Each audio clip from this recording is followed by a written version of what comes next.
Well, the weather ain't that great this morning. It's spitting a little bit and it's cloudy and kind of cold, but it's a big day here on our farm. I haven't finished fixing fence yet, so I've got to disconnect and isolate this pasture over here. Take this jumper off. And we need this.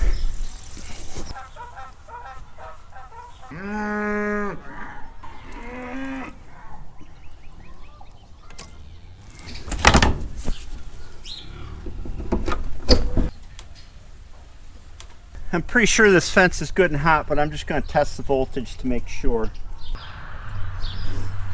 Yeah, so it's running about 5,000 to 6,000 volts. What the heck do you guys want? It's been a long time coming, right?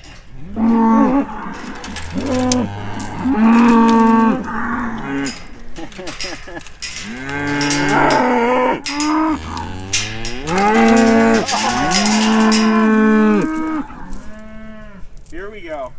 Gate's got to go in this way. Mr. Chaz. Come on, guys. Watch out. Watch out, guys. Can you stand by the camera? Yep.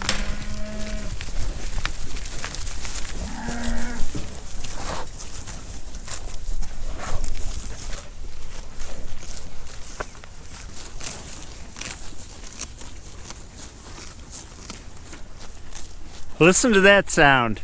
I love it. One of the best days of the year for me.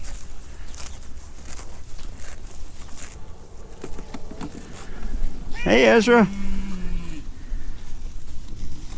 What are you doing? Me and Ezra are going to take a walk down to the gate to make sure that everything's secure at the road, and I'll show you the grass that we're turning them out onto. Gate's fine here. Always good to make sure the cows aren't going to run into the road. Although, I doubt they would leave this for anything at this point. Here's what we're turning them out into. We've got grass, and the grass is 6 to 8 inches tall, probably right down to the ground. And then a good amount of clovers coming in too. And I've talked about this lots of times, but we run about 40% legumes in our pasture, red and white clover and alfalfa. And we're turning the cattle out, you see them over there, into this whole field around here. 6 to 8 acres, as I keep saying.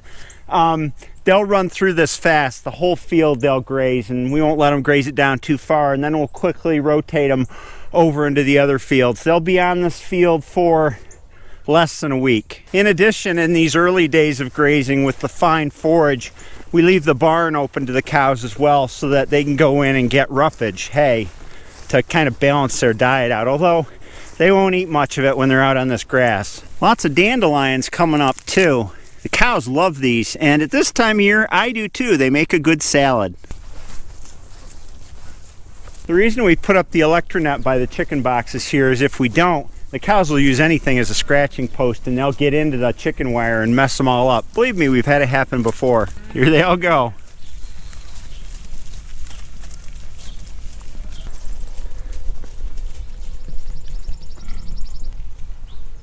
Not too happy, are you, ladies? Unfortunately for, oh my gosh, unfortunately for these ladies, they're not going out. These are our cull heifers, and we've kept them separate from the main herd all winter long because we have the bulls in with the cows who are heavily pregnant at this point. They're due in about a month, I guess, they start calving.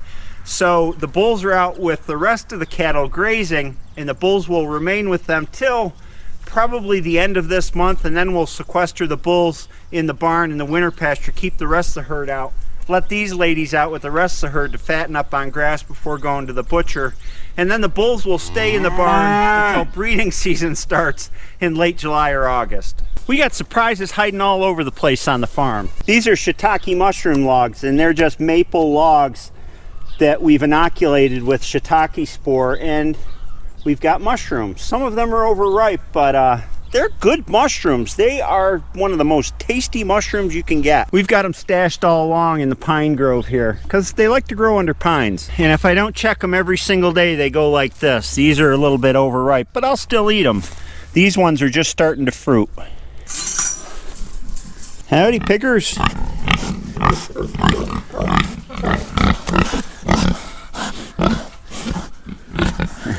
Boink. Where'd all my pigs go? There's only 6 of them in here. I had 13. A couple days ago, we brought 7 of the 13 pigs to the butcher, and that went surprisingly smoothly. You never know with pigs, and there's little anxiety on loading day. But I fed them in the trailer for a week, and on loading day, I dumped some feed in there, waited a little bit. Actually, I had 8 of them on the trailer. I had to chase one out, close the doors, and away we went. And unloading at the butcher wasn't that bad either. They got off the trailer pretty easy. So 6 more to go, and then this will be empty for the summer. How many times can you subtract 10 from 100? Once, because then you'd be subtracting 10 from 90. I know, dad jokes, yeah.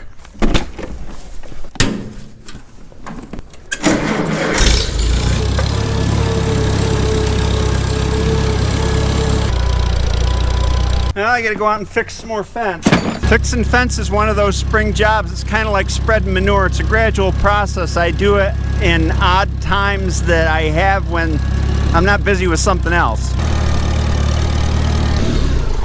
This area where the cows come for shade in the summer is kind of a mess. Something got in, tore the fence away from the barn, so I got a lot of fixing to do in here. It was probably Doc the calf one of the times he got out in the winter. Now, according to my calculations, this fence should be dead. I think I disconnected it.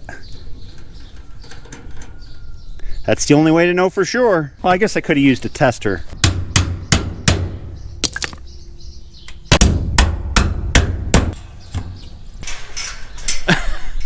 What happened to you? I don't think you're supposed to be out there. Yikes, that sky looks pretty angry. I hope I don't get rained on. Here's kind of a big problem that I need to fix. There's a lot of tension running into this corner post from long runs on both sides, and what it did actually is last summer it pulled this corner post right out of the ground, and I think I pounded it back in, but it needs a better fix than that. Well, the cows are coming to see what I'm doing. Yeah, Patty thinks the grass is always greener on the other side. You're round as a barrel and still you complain. This post seems to be in here pretty good. I don't know if I can bend it enough. Yeah. I think I'm just going to relocate these brace posts, and then I can get the corner rebraced on this right. Let's see, I gotta find a set of brace hardware. 1 piece, 2 pieces, 3 pieces, 4 pieces. This goes on here like this, and then this holds it in place. And then these guys go like this. And on the other side. Let's see if we can push it down in there. And I'll set the other diagonal in here. And then the bottom of that diagonal tells me where to put this brace post.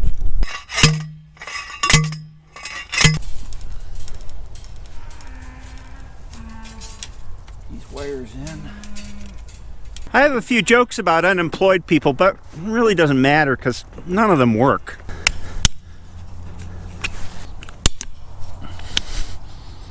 Something funky's going on with this length of fence. That's way too loose.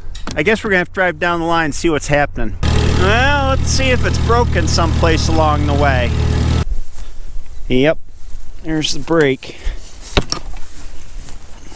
Where's the other end? Here it is.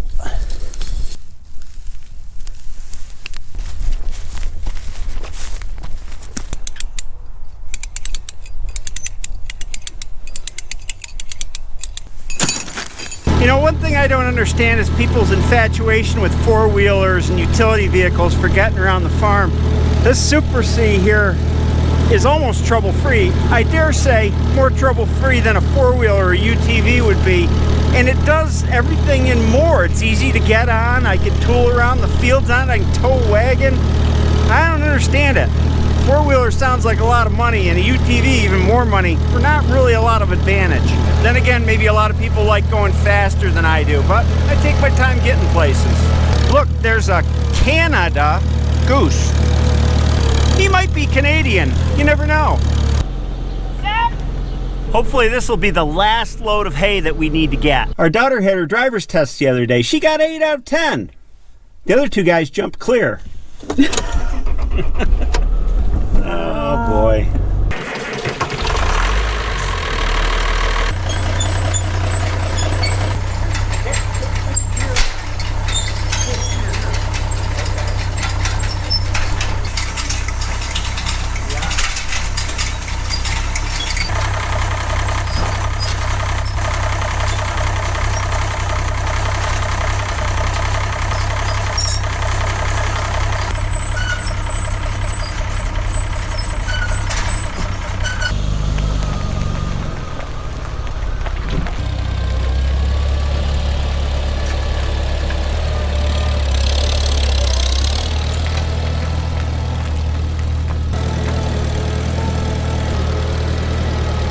Another $500 load of hay, fingers crossed, last one of the season.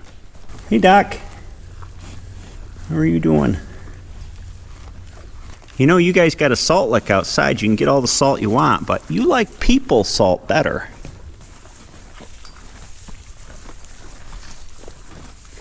He still thinks my hair is hay. Don't ya? A dad is washing a car with his son, and after a moment, the son says, "Dad, do you think we could use a sponge instead?" Did you get that? That little trick there, that wordplay? I love that kind of stuff. Huh. Wonder why there's no cows in here. There's plenty of hay for them to eat. My chores have gotten easier, I guess. I always leave hay for them to eat, but you know what? They never come in to eat, or very rarely once they're out on pasture. I'm not going to drag you through after you do chores. It's time for me to do them, but I will take you out with me to see how the cattle are doing. Howdy, cows. Just an FYI, this is what cattle do with woodchuck holes, at least our cattle do. If they find a hole, they will mark it by digging around it like this so that it's easily visible, so that nobody puts a hoof in it. I don't like having woodchucks in the field, but I like to see cows deal with them this way. Hux, how did you get stuck in here? You got to go around to the other gate and you can get back out.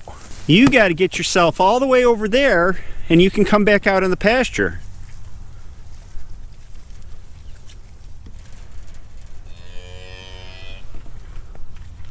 Well, you got to go the long way to get to what you want. Pretty soon the spring rains will wash this mud right off them and they'll look good as new with their new summer coats. This is one of the things about farming that I find really hard to convey to people that have never farmed before. That simple joy in letting cattle out on pasture for the first time in the spring. It is a deeply gratifying feeling, and one of the reasons, of the many reasons, I love farming so much. I hope you enjoyed this video. Have a great day, and I'll see you next time.